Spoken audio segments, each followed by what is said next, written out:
Mérège et Pierre Carl. Et j'ajoute que le film sur Choron, c'est exactement la même démarche qu'il a fait.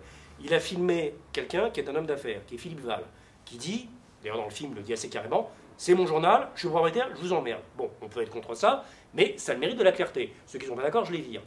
Et face à cet homme qui se reconnaît comme directeur de journal, comme un businessman, enfin classique, genre Figaro, enfin tout à fait libéral, enfin tout à fait dans la norme, qu'est-ce que prend Pierre Carl? Il prend Choron. Mais Choron n'a jamais été un opposant. Bien sûr qu'il a fait un procès à Philippe Val, mais dans le film on ne dit pas pourquoi il fait un procès à Philippe Val. Bon, ce n'est pas dit. Bon, moi je crois savoir pourquoi, mais j'ai pas de preuves. Je sais pas exactement. Je crois savoir pourquoi, mais j'ai pas de certitude, disons. Est-ce que ça a un rapport avec Patrick Fonte?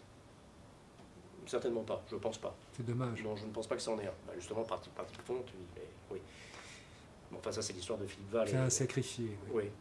Mais, donc Pierre Carl met comme opposant à Philippe Val le professeur Choron. Bon, qui n'est pas un homme en soi désagréable, c'est pas la question.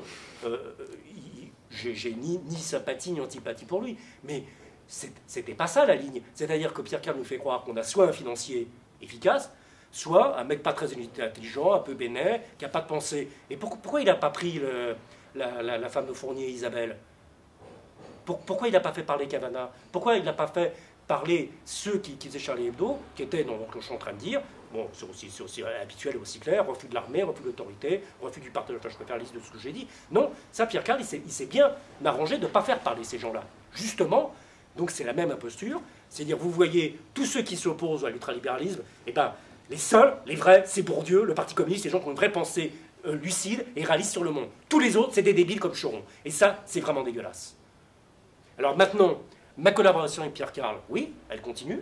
Effectivement, ayant estimé que mon film Que faire avait été censuré par l'extrême gauche, des gens qui l'ont produit, puisqu'à la sortie du film de Que faire, à l'entrepôt, ils ont envoyé à Pariscope un extrait, une photo du film sur laquelle il y a écrit « Faut-il fermer l'État d'Israël ?» Or, je considère, mais ça on en parlera après, que ce slogan est violemment antisémite. Et l'argument de Zalea, c'était de me dire, eh ben écoute, si Pariscope la publie pas, cette photo, et Pariscope ne l'a pas publiée, si Pariscope publie cette photo, tu n'auras qu'à porter plainte. Ah oui, je vais porter plainte pour une photo avec laquelle je ne suis pas d'accord, vous foutez de ma gueule. Donc, c'est les mêmes processus de ces gens-là, c'est de me dire, maintenant, Mérège, tu nous fais chier, on est dans le groupe Mermet, on a produit un film avec Mermet qui s'appelle Chomsky, je sais pas quoi et compagnie, donc tu t'alignes avec nous sur Israël, sur la position palestinienne et juive. Tu nous fais plus chier avec ça. Et donc, oui, je continue à dire qu'ils font tout, voilà, pour que faire ne soit pas montré, du tout. Alors d'habitude, je m'en fous d'ailleurs. Mais là, j'en fais une affaire politique. Mais Pierre, la légende que tu viens